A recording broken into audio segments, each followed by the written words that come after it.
Au Japon, pays de profonde tradition, des générations d'enfants apprennent le pliage de petits objets en partant de ce qu'il y a de plus simple. Un carré de papier.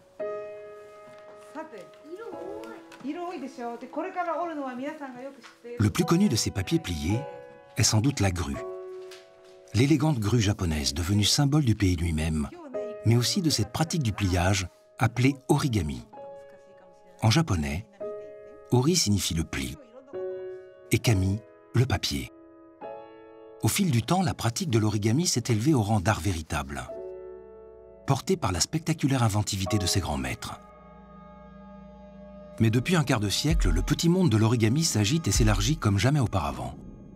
Il est rejoint par la planète scientifique tout entière. Plus aucun champ de la recherche n'échappe en effet à cette fascination pour l'art ancestral du pliage.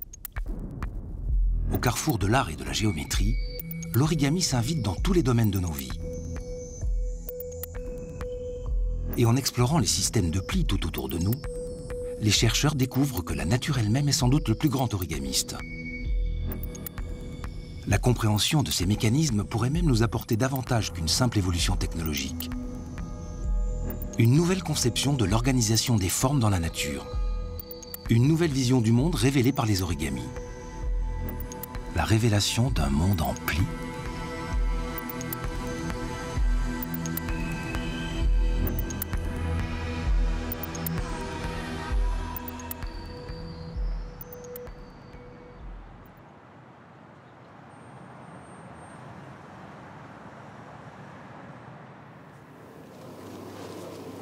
Tu veux jeter un coup d'œil au pliage courbe?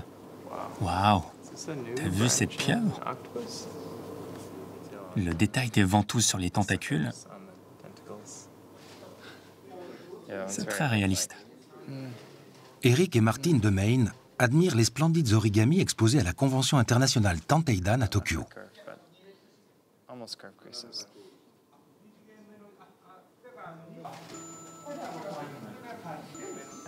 Super. C'est les travaux de Barry Hayes. Toujours le même point de départ. Une seule feuille de papier, un nombre incalculable de plis et au bout du compte, une infinie variété de créations. Ça aussi, dis donc. C'est vraiment bien pensé. Cette posture très expressive et comment il a traité le dos voûté. C'est dingue. Mais Eric et Martine de Maine ne sont pas seulement des origamistes venus des États-Unis. Martine, le père, enseigne les arts plastiques au MIT à Boston. Et Eric, lui, est chercheur en mathématiques et informatique appliquée dans ce même fameux institut. Tous les deux sont des références incontournables de la planète origami, reconnus pour leur rapport artistique et scientifique. Avec mon père, nous combinons l'art et la science grâce à l'origami. L'origami m'a offert un défi géométrique très intéressant. L'idée de n'avoir comme seule matière qu'une seule feuille. Et tout ce que vous pouvez faire avec, c'est la plier sans la couper. Vous ne pouvez pas étirer cette matière ni la croiser sur elle-même. Ces règles paraissent très simples. Et pourtant, j'imaginais toutes les possibilités artistiques que pouvait offrir l'origami. C'était très puissant. Eric et Martine profitent de la convention pour rencontrer la légendaire Tomoko Fusé, vénérée dans l'art de l'origami comme un trésor national du Japon. Eric est ému. Il a découvert l'origami grâce aux ouvrages de Tomoko. Et soudain, les voilà qui évoquent des projets en commun. Art et sciences se rencontrent et s'inspirent mutuellement. C'est l'image même de cette nouvelle ère, en train de s'ouvrir dans l'histoire de l'origami. Et bientôt, nous travaillerons ensemble. Créer quelque chose. Oui, créer quelque chose. Quelque chose de nouveau. Quelque chose de nouveau, oui.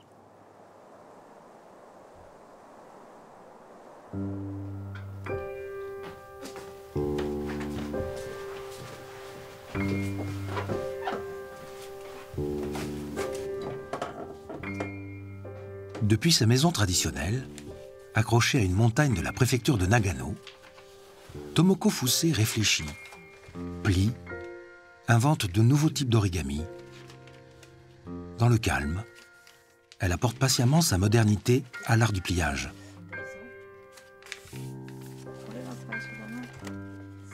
Ces dernières années, la science commence à s'intéresser de près à son travail. Tout comme Eric Demain, de nombreux scientifiques sont captivés par les énigmes géométriques générées par l'art du pliage. Les modèles en papier comme ceux de Tomoko sont de véritables casse-têtes pour mathématiciens, mais aussi d'incroyables sources d'inspiration si vous cherchez à mettre au point des structures transformables, légères et modulables, faites d'un seul tenant. Quelques plis sur une feuille et une structure prodigieuse surgit.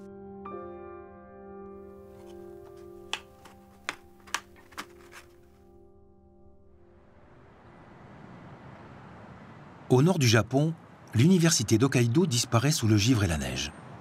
C'est là que la jeune et talentueuse ingénieure Kaori Kuribayashi mène ses recherches dans le domaine des nouveaux outils médicaux.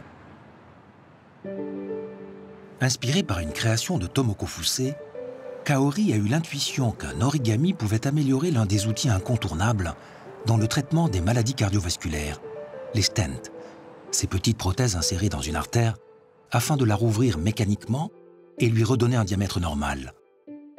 Les limites des stents classiques?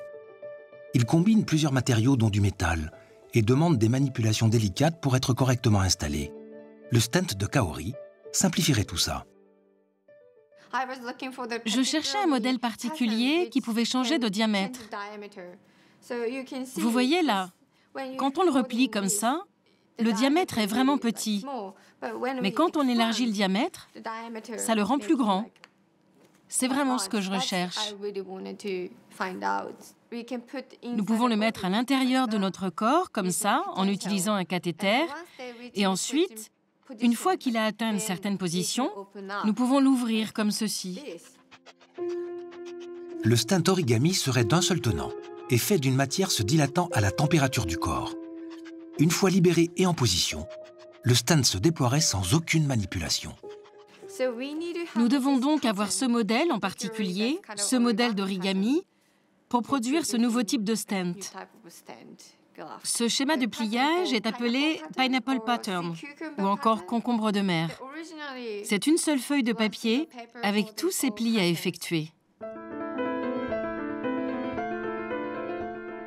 Ainsi, le pliage astucieux d'une petite feuille de papier ou d'un matériau approprié pourrait-il sauver des vies? L'essentiel se joue ici dans ce que les origamistes appellent le schéma de pliage. Un schéma dessiné sur la feuille initiale et qui indique la marche à suivre, quel pli et dans quel ordre. En suivant le schéma de pliage pas à pas, on passe de la feuille plane à la forme en volume, de la 2D à la 3D. Et les schémas possibles semblent infinis. Seule l'imagination serait la limite. Une belle création humaine. Mais d'ailleurs, est-ce seulement le fruit de la création humaine? L'architecte et designer Biruta Kressling développe à ce propos une étonnante approche. Même s'il faut quelques minutes pour préparer la démonstration, Biruta affirme pouvoir créer un origami très complexe en moins d'1 seconde. D'ailleurs, elle appelle cela un origami instantané.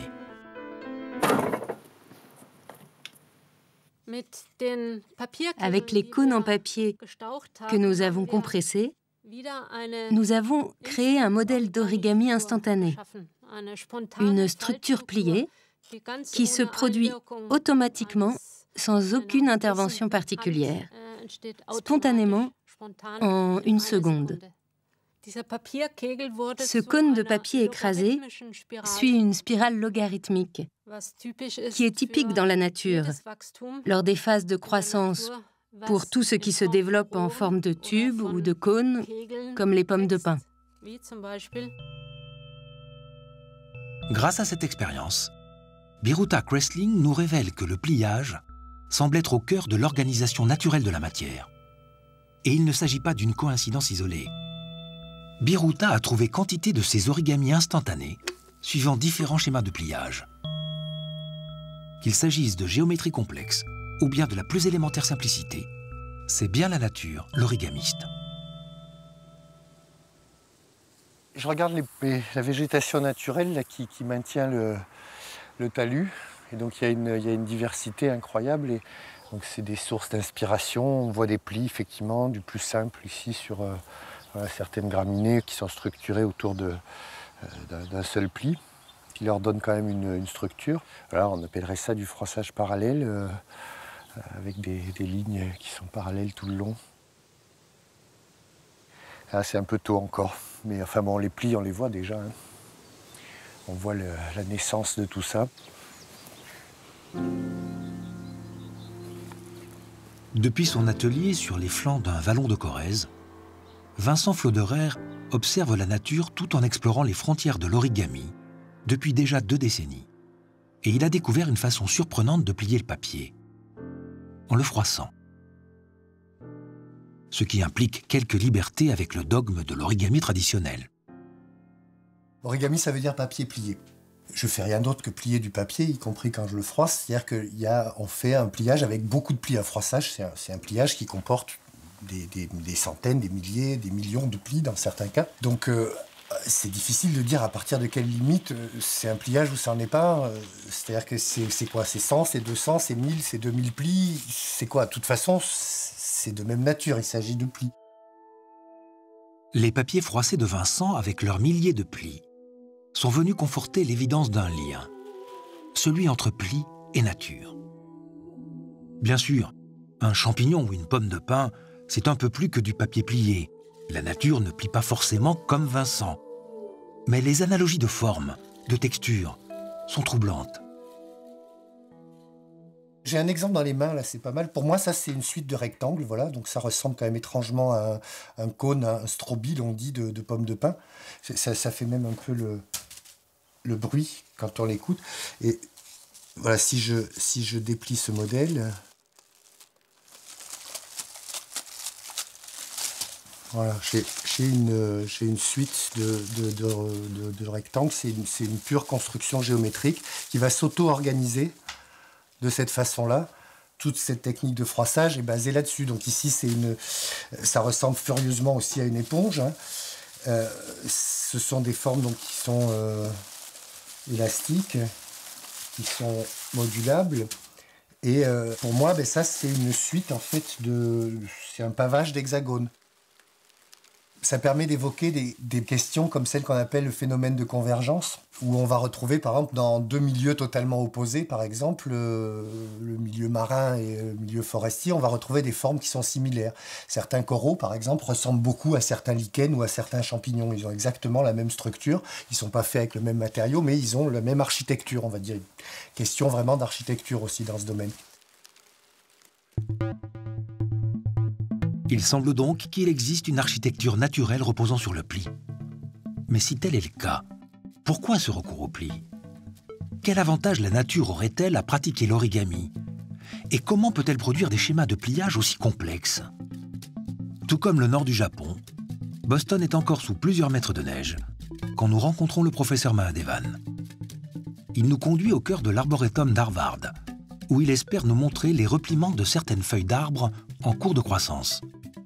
Mathématicien de formation, il est surtout un inlassable admirateur des inventions de la nature. Mais cette année, l'hiver s'attarde et les bourgeons refusent de s'ouvrir. L'origami en tant que forme d'art existe depuis assez peu de temps. Mais la nature a associé l'origami à beaucoup de systèmes différents. Et l'un de ces systèmes, ce sont les feuilles.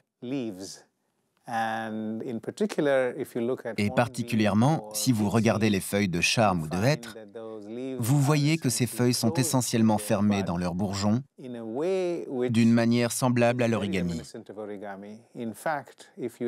En fait, si vous regardez un bourgeon de feuilles de charme ou de hêtre, vous constaterez que les schémas de pliage ont une structure plutôt semblable à ceci. La situation idéale aurait été que vous voyiez une feuille de charme ou de hêtre à l'intérieur de son bourgeon, avec une forme semblable à celle que je montre ici dans ma main.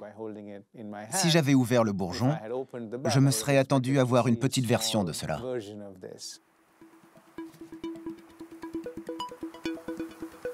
À Paris, le printemps est plutôt précoce.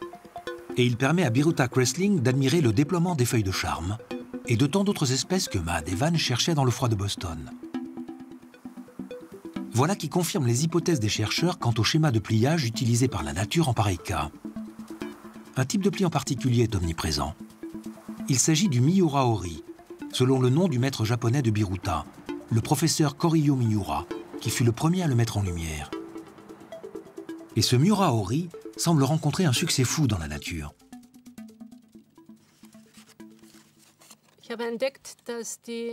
J'ai découvert ce qu'est le Miura-ori avec ses veines et ses plis très réguliers. Et si maintenant nous regardons le principe, vous pouvez vraiment voir qu'une feuille est simplement un détail d'un pli Miura-ori, avec une veine centrale ici et un pli qui part sur le côté.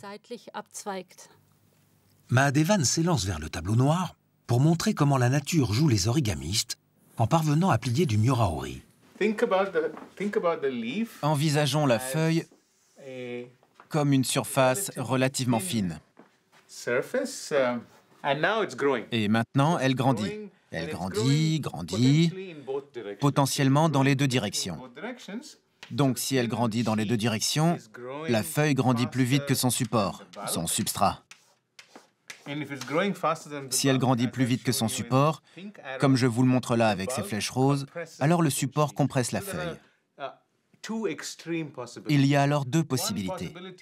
La première possibilité pour la feuille est de se courber dans les deux directions et donc de former quelque chose qui ressemble à la surface d'un ballon, par exemple, relativement petit. Mais si la feuille fait ça, alors elle exerce une forte traction sur le substrat. C'est une loi physique. Et cela s'avère très coûteux énergétiquement. Mais il y a une autre solution, celle qui conduit à de petites courbures, mais plus nombreuses, et comme bien entendu la compression se fait dans les deux directions lors de la croissance, les courbures se forment aussi dans la direction opposée. Donc nous avons des courbures dans les deux directions. Nous avons des courbures aiguës, entre lesquelles la feuille reste plate. Le résultat de tout ça, c'est cette structure. Voilà qui explique que ce schéma de pliage origami est la conséquence d'une croissance sous contrainte, sous la tension exercée par le support, car toutes les couches vivantes ne grandissent pas simultanément. Enfin, il y a la finesse de la surface qui joue. Ainsi donc, ces géométries complexes que l'on croirait dessinées par l'homme proviennent-elles de contraintes physiques? L'une des principales contraintes que le pliage origami permet de résoudre, c'est le problème de place pour développer ou contenir une structure vivante. L'origami sait faire petit et plat, puis au contraire en se dépliant, faire grand. 4 fois et demi plus grand dans le cas d'une feuille en Miura-ori. La nature crée du Miura-ori et des dizaines d'autres schémas de pliage que la recherche ne cesse aujourd'hui de mettre au jour. Le Pineapple Pattern, aperçu avec Kaori, le Pine Cone Pattern, et même le Twist Buckling Pattern. La nature plie donc de manière compulsive, et pas seulement chez les végétaux. Rien de mieux par exemple que quelques plis d'origami pour déployer plus rapidement une aile, ou réduire la place qu'elle occupe une fois repliée. Je la déplie. Voilà. On a cette aile assez grande et très belle. Et je vous montre maintenant le mouvement inverse. Quand je la plie, elle part de l'autre côté et se retrouve comme retroussée. On va essayer de faire la même chose de l'autre côté. Juste pour vous montrer la façon dont l'aile fonctionne, ça, c'est l'aile pliée, puis elle s'ouvre, quelque chose comme ça. Ça, c'est mon aile ouverte. Et voilà mon aile fermée. Vraiment magnifique. Ce scarabée de Thaïlande. Ainsi, de façon récurrente, l'évolution a dû retenir les systèmes de plis, parce que cela permet de développer de très grandes surfaces à l'intérieur de tout petits espaces. Ce n'est donc pas surprenant de voir de l'origami dans les ailes d'insectes, dans les feuilles, dans l'intestin. Et si vous me permettez cette extrapolation, on peut même voir des systèmes de pliage semblables sur le cortex. Mahadevan et son équipe mettent au point des expériences afin d'étudier aussi la formation des plis dans les organes, dans le cerveau notamment. Ils cherchent à confirmer que c'est toujours ce même principe de croissance mis en évidence avec les feuilles qui est à l'œuvre. Ici, le modèle est composé de 2 couches de gel superposées. Plongée dans un solvant, la couche supérieure se dilate davantage que la couche interne. Mais retenue, freinée par la couche interne, elle se plisse. Alors soudain, les plissements du gel rappellent étrangement ceux de notre matière grise. Devant une telle récurrence des systèmes de plis, difficile de ne pas y voir les bases d'une architecture naturelle universelle. Mais si c'est à ce point universel, pourquoi le découvrons-nous seulement maintenant? Depuis Weimar, haut lieu de la culture allemande, un iconoclaste historien catalan, Johann Salas, interroge méticuleusement le passé de l'art du pliage.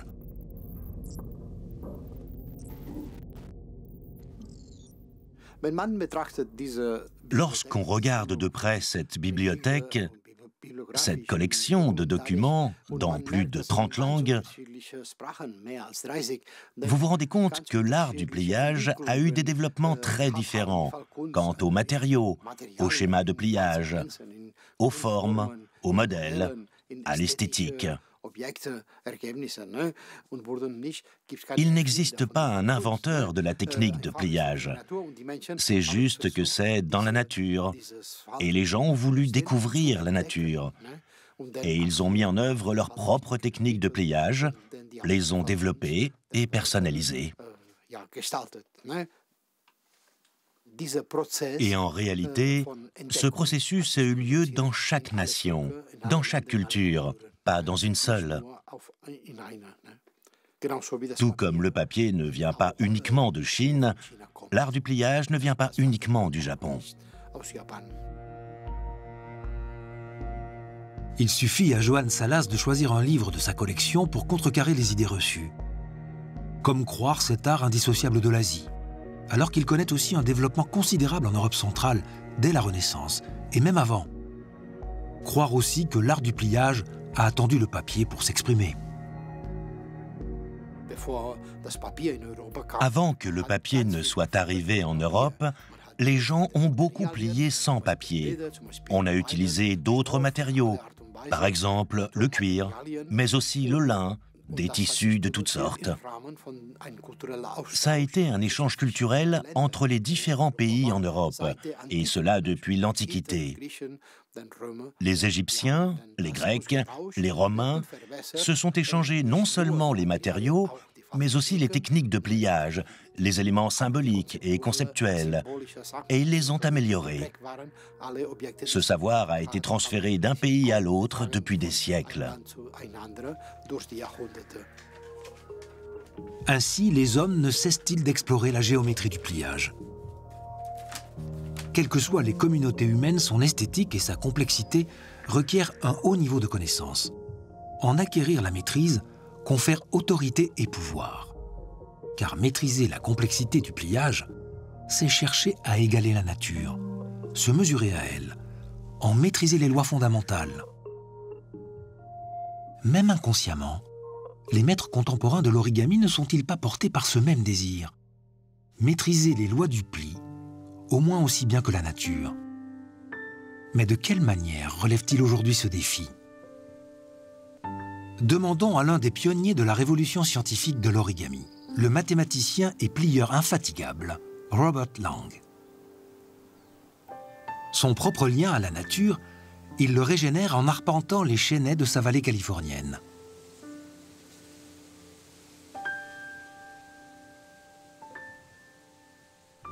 De retour dans son studio, Robert se lance dans un nouveau pliage. Aujourd'hui, une araignée, une veuve noire. Par ses travaux, il a bouleversé et radicalement modernisé l'art du pliage. La première étape de sa démarche reste néanmoins assez classique. Analyser et mesurer le modèle. Le simplifier ensuite sous forme de squelette, afin de pouvoir le transposer en un schéma de pliage. Mais là où Robert a tout changé, c'est en créant un logiciel appelé TreeMaker, capable de générer informatiquement les schémas de pliage. Ça, c'est un schéma de pliage pour l'araignée. Il y a les différentes parties. Vous pouvez voir grossièrement par la répartition des formes que chacun de ces hexagones représente bien les pattes. Donc il y a une patte de devant, patte du milieu, patte arrière. Patte arrière, patte du milieu, patte de devant. Et au milieu, ce sera le corps. Autre innovation. Imprimer ce schéma de pliage sous forme de pointillés percés par un traceur laser.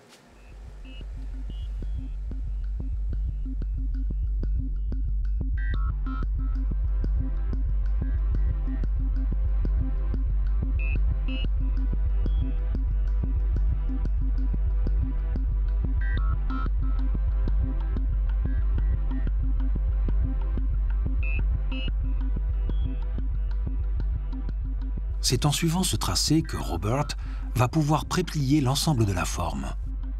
Avec Robert et ses logiciels comme TreeMaker, les mathématiques s'invitent dans le monde de l'origami comme jamais auparavant. Les maths ont eu une grande importance dans mon approche de l'origami. Je suis sûr que j'aurais quand même adoré ça. J'ai aimé l'origami pendant des années, avant que je n'y associe les maths. Mais d'avoir la possibilité d'y appliquer les mathématiques, ça rend la chose beaucoup plus intéressante. J'ai commencé l'origami quand j'avais 6 ans. J'ai trouvé quelques instructions dans un livre, et coïncidence, c'était pour fabriquer une araignée. Une araignée bien plus facile que celle-ci, mais je suis devenu accro. Et je pense que la chose qui m'a accroché était l'idée que tout ce dont vous aviez besoin était une feuille de papier et un certain savoir. La connaissance de la technique de pliage, rien d'autre. Vous n'aviez pas besoin d'autres composants supplémentaires qui pourraient s'user. Juste le papier, et le papier était disponible n'importe où. Cette araignée a quelque chose de commun avec la plupart des autres figures d'origami, y compris la toute première figure que j'ai pliée. Mais même après toutes ces manipulations, ça reste un simple carré de papier.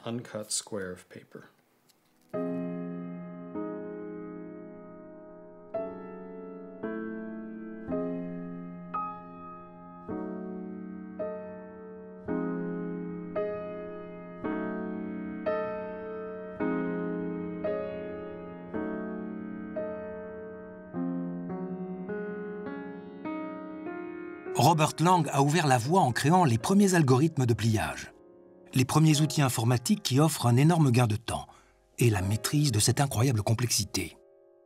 Mais la soif de maîtrise pousse plus loin encore, vers le Graal de l'origami, pouvoir tout plier. C'est ce que cherche le designer et informaticien Tomohiro Tachi. En duo avec Eric Demain, il met au point le système Origamizer, le premier logiciel capable de produire le schéma de pliage de n'importe quelle forme en 3D, même la plus complexe. Cependant, pour Tomohiro, le Graal était plutôt une théière. L'objectif était donc de faire n'importe quelle surface polyédrique à partir d'une feuille de papier. Et j'ai essayé de suivre une voie purement géométrique pour construire cela. Et voilà ce que ça donne. Donc, ceci est plié à partir d'une seule feuille de papier, et je l'ai plié en 2006. La théière est très connue de la communauté des infographistes. Il s'agit d'une sorte de modèle test. Cela m'a pris beaucoup de temps pour la concevoir. Mais je savais qu'après avoir réussi à plier cette théière, il était presque possible de tout plier.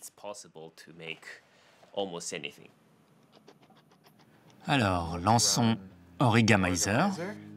Eric nous décrit le principe de base à l'aide de 3 carrés formant le plus simple des volumes, comme une moitié de cube. Le défi informatique ici, créer un schéma de pliage en 2D sur une simple feuille.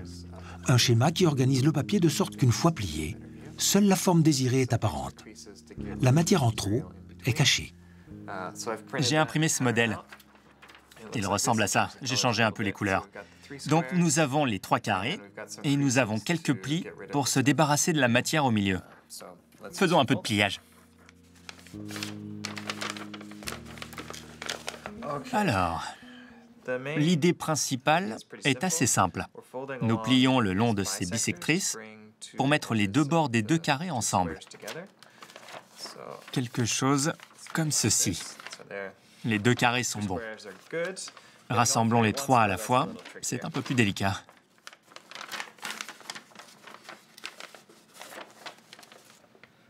Donc nous avons fait exactement ce que nous voulions. Je suppose que j'ai un peu de matière supplémentaire ici. Je peux juste la replier. C'est pas mal. Les algorithmes qu'Eric et Tomohiro mettent au point sont en fait des outils d'organisation de la matière. À partir de n'importe quelle surface, il sera possible de créer une forme en 3D. Une seule matière première, une seule pièce, un seul procédé, le pliage. C'est une façon de fabriquer totalement nouvelle, proche des processus naturels et offrant d'immenses perspectives. Eric et moi prouverons que toute forme est pliable à partir d'une feuille de papier. Donc, oui, nous sommes très enthousiastes à ce sujet. Eric et Tomohiro ne sont pas loin du but. En attendant, grâce à leurs travaux, et avant eux ceux de scientifiques comme Robert Lang, les objets inspirés par les origamis surgissent déjà dans notre quotidien. Les airbags de nos voitures, la déco, les emballages, l'architecture, la mode. Leur utilité peut toucher tous les domaines, même les plus improbables, comme avec le projet Starshade, un programme de la NASA pour l'observation des exoplanètes.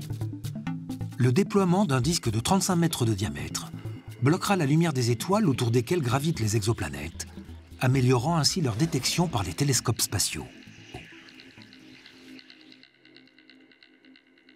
Au cours des dernières années, il y a eu beaucoup plus d'engouement au niveau de l'ingénierie et des applications d'origami en sciences.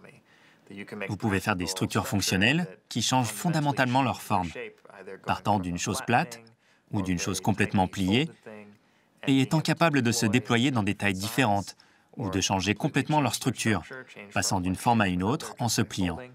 Le pliage vous donne le moyen de penser à la transformation des formes, comme les Transformers, avec lesquels j'ai grandi. C'est peut-être une des motivations.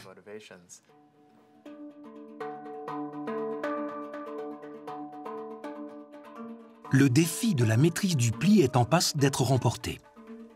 Pourtant, la révolution origami n'est pas la déferlante qu'on pourrait attendre. Au-delà de quelques objets quotidiens et de splendides prototypes, comme cet abri d'urgence inventé par Tomohiro, la logique origami peut-elle réellement se généraliser dans nos sociétés comme elle l'est déjà dans la nature?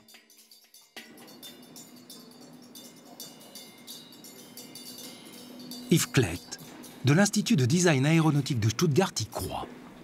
Et il y travaille en portant l'origami dans le monde de l'industrie.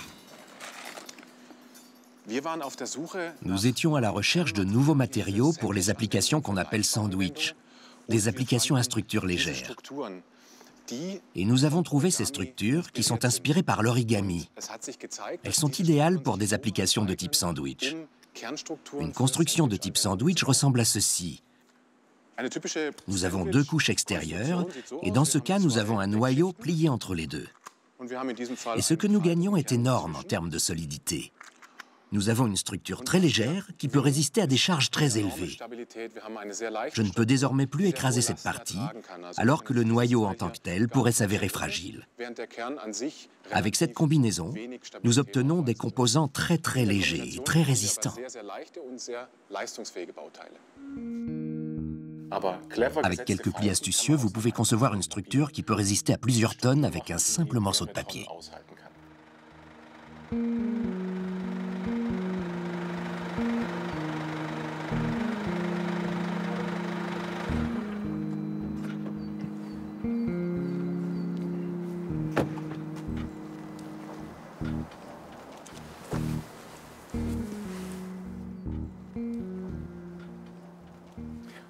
Notre expérience a marché.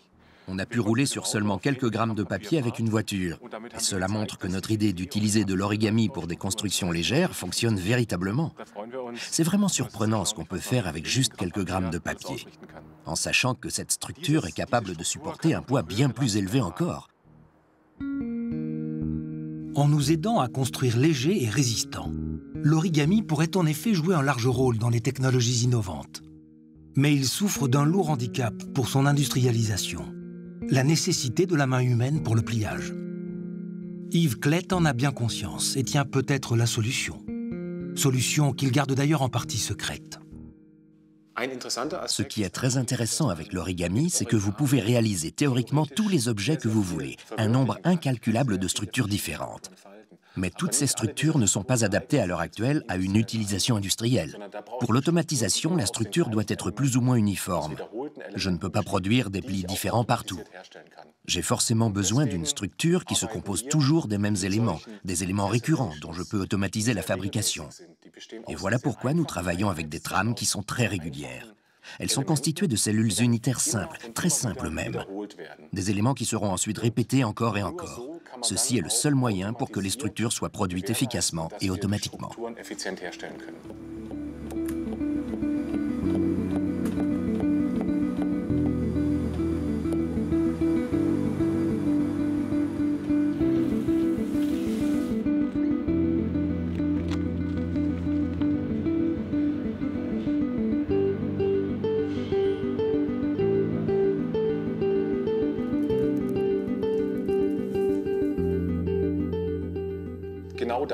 Et voilà où nous en sommes. Nous avons mis au point des prototypes de machines pour le pliage automatique et maintenant nous travaillons avec des partenaires industriels pour développer des produits avec eux.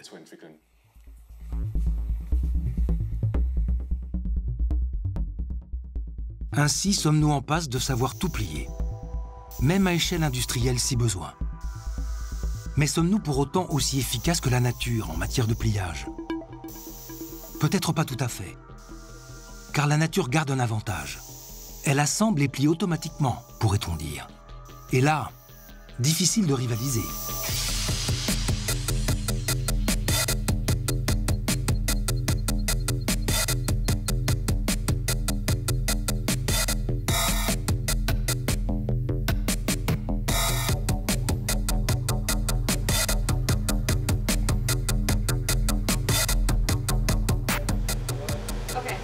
Bien. Il y a un vol dans 3, 2, 1, partez. À l'université d'Harvard, l'équipe de roboticiens dirigée par Robert Wood se passionne pour cette aptitude de la nature à auto-assembler des formes par repliement. Pour Robert Wood, la nature, en fait, nous montre la voie pour construire plus librement à de petites échelles. Et c'est toute la robotique qui pourrait en être révolutionnée. Si je pense à l'exemple de l'assemblage d'une voiture, des milliers, des dizaines de milliers de composants sont requis. Maintenant, si je veux assembler quelque chose peut-être pas aussi compliqué, mais qui se situe à l'échelle d'un insecte ou encore plus petit, je ne vais pas être capable d'avoir une approche du type pièce détachée. On ne va pas pouvoir assembler des centaines ou des milliers de composants. En revanche, si on peut faire des choses qui sont auto-assemblées, et dans notre cas, nous utilisons le pliage comme moyen d'auto-assemblage, ça va nous permettre de faire des choses plus rapidement, plus précises. Robert Wood encourage son équipe à prendre des libertés par rapport aux règles de l'origami.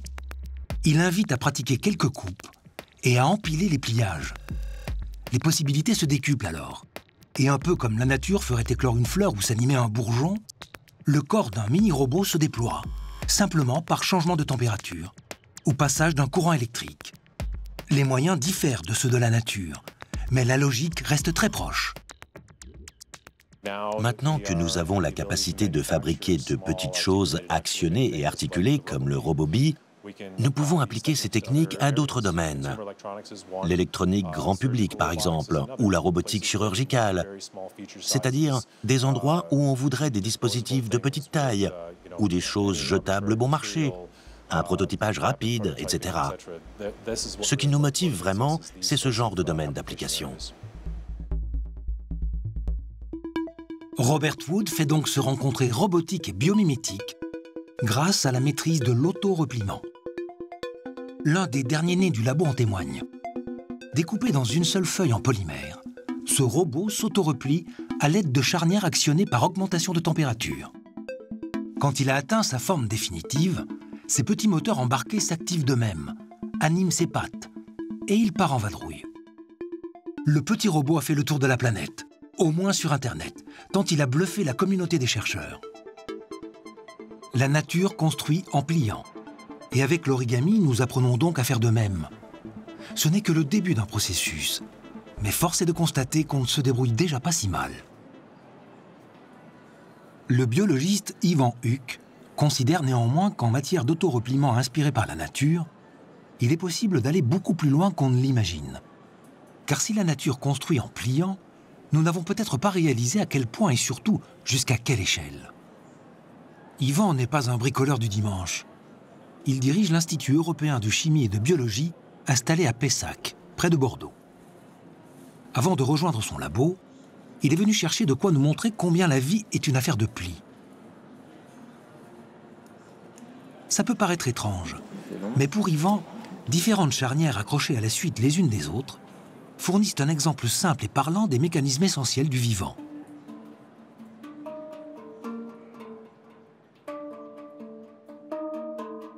Et oui, les molécules de la vie, les acides nucléiques comme l'ADN qui portent rien moins que nos gènes, et les protéines qui sont les chevilles ouvrières de notre organisme, sont des chefs-d'œuvre de pliage en 3 dimensions. Et il y a de très bonnes raisons à cela. Le vivant, on peut avoir un niveau de description qui est la constitution de systèmes organisés. On part d'un environnement naturel qui est chaotique, et la caractéristique du vivant, c'est qu'il s'organise et qu'il s'auto-organise. Et ce processus d'auto-organisation, il démarre à l'échelle moléculaire, et les plus petits objets très organisés qu'on voit dans le vivant, c'est les protéines repliées, les acides nucléiques avec leurs motifs repliés également. L'intérieur de nos cellules n'est pas un monde paisible, car à l'échelle des molécules, l'agitation est énorme. Un univers de chocs et de mouvements incessants. Or, pour fonctionner, le vivant a besoin de stabilité. Cette stabilité, il la trouve dans l'auto-assemblage d'objets repliés. Les protéines qu'Ivan Huck étudie en sont le parfait exemple. Les protéines sont assemblées dans la cellule à partir d'éléments s'accrochant les uns aux autres, comme le train de charnière fabriqué par Ivan. D'incroyables petits origamis, pliés non pas à partir d'une feuille, mais de brins à une dimension. Voilà, l'ensemble est constitué. Chaque charnière étant articulée selon un angle, disons, idéal, la protéine se replie et se tortille jusqu'à atteindre sa forme repliée stable. Le brin à une dimension devient alors un objet stable en 3 dimensions, capable de résister au tumulte du monde cellulaire. Autant de protéines, autant de formes repliées différentes, et à chaque forme, une fonction. Toutes les fonctions vitales de notre métabolisme. La respiration, par exemple, avec l'hémoglobine qui fixe l'oxygène. Donc la fonction dérive de la forme dans le vivant, et ce que ça sous-entend, c'est que si l'objet n'est pas replié correctement, la fonction sera altérée. Il y a beaucoup de pathologies connues qui sont liées à des défauts de repliement. En effet, un défaut dans le repliement de l'hémoglobine et les globules rouges n'auront plus leur forme optimale. Ils n'emporteront plus assez d'oxygène, entraînant une maladie redoutable appelée anémie falciforme ou drépanocytose. Comprendre le repliement des protéines est donc une préoccupation majeure de la recherche contemporaine. Déceler les défauts de plis, savoir les réparer, ce serait un immense progrès. Mais il y a tellement de combinaisons possibles de plis que pour l'instant, les chercheurs se perdent en route. En revanche, ils peuvent s'inspirer du principe. L'idée, mimer l'auto-assemblage d'une protéine, mais en se limitant à une forme simple. Une forme dont on peut créer et exécuter le schéma de pliage de manière contrôlée. C'est le projet des foldamers, terme issu de fold, plié en anglais, et mer, l'unité en chimie. Les maillons en quelque sorte.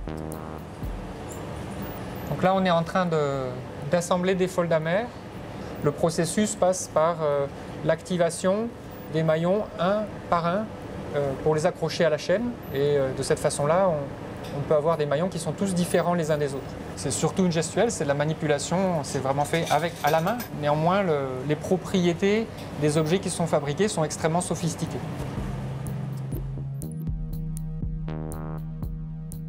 Avec les foldamers, la logique origami nous permet de créer de nouvelles molécules, chargées de fonctions spécifiques, livrer des médicaments au cœur des cellules malades, ou comme dans cet exemple, détecter des substances indésirables ou même toxiques. Le foldamer, ici en forme d'hélice, s'ouvre pour piéger une molécule de la substance recherchée et se referme pour la capturer. Une fois la substance capturée, le foldamer émet de la lumière par fluorescence, signalant ainsi la détection. Avec les foldamers, nous assistons à l'apparition de nouveaux outils inspirés des systèmes de pli et opérant à des échelles infimes.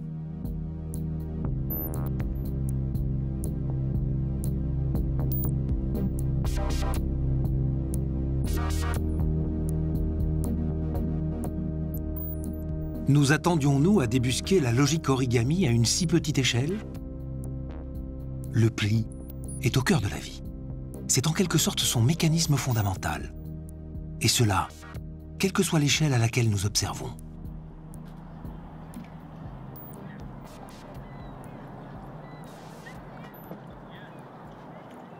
Sur la côte est des États-Unis, à Baltimore, une application pour le moins inattendue de l'origami se développe.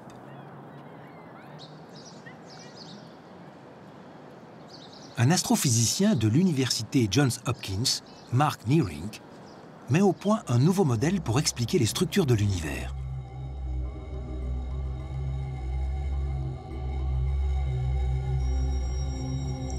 L'un des grands défis de l'astrophysique contemporaine réside dans la création de modèles pour parvenir à représenter la structure de l'univers et les différents types de matière qui le composent. Il y a la matière dite ordinaire, qui répond aux lois classiques de la physique et dont nous sommes faits, ainsi que planètes et soleils. Mais aussi la très énigmatique matière noire, plus abondante, mais que nous ne pouvons pas voir. Le domaine de prédilection de Mark Neerink, c'est la matière noire. La matière noire a commencé à s'accumuler presque immédiatement après le Big Bang. Et nous n'aurions pas toutes les structures que nous voyons dans l'univers aujourd'hui s'il n'y avait pas eu cette matière noire. Elle a commencé à s'agglomérer immédiatement.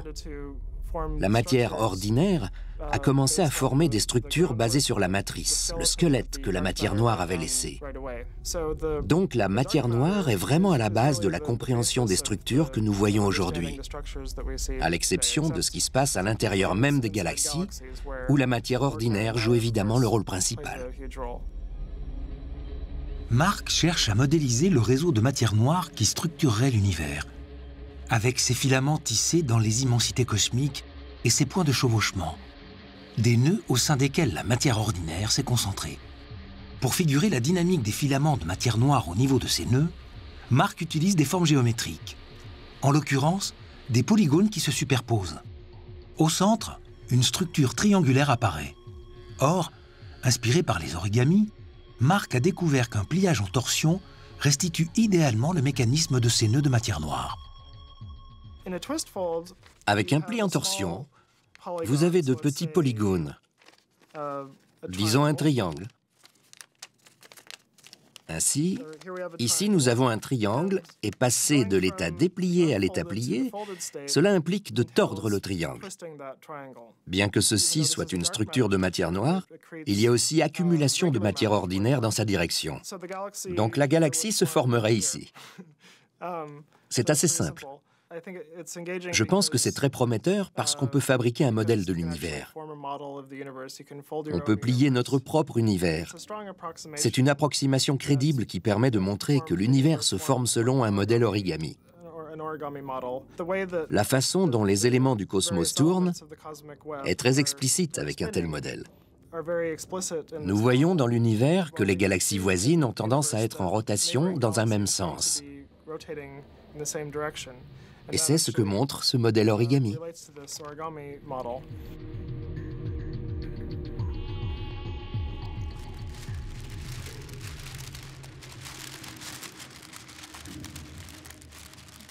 Mark a proposé à ses étudiants de plier un modèle en papier issu de ses derniers travaux. Le schéma de pliage représente l'organisation de la matière noire dans une portion de l'espace.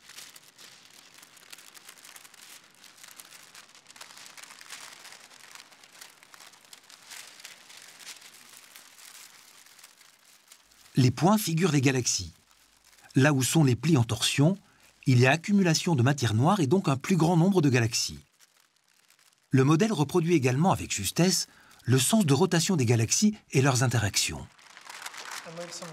Ne tendez pas trop le papier, parce qu'il va se contracter ensuite. Marc est ravi de la pertinence de son modèle origami. Dans un domaine où l'abstraction scientifique rend la connaissance difficile à appréhender, l'approche par le pliage apporte un peu de concret et de beauté. Elle nous captive et nous aide à rêver, sans doute plus facilement que devant des lignes d'équation.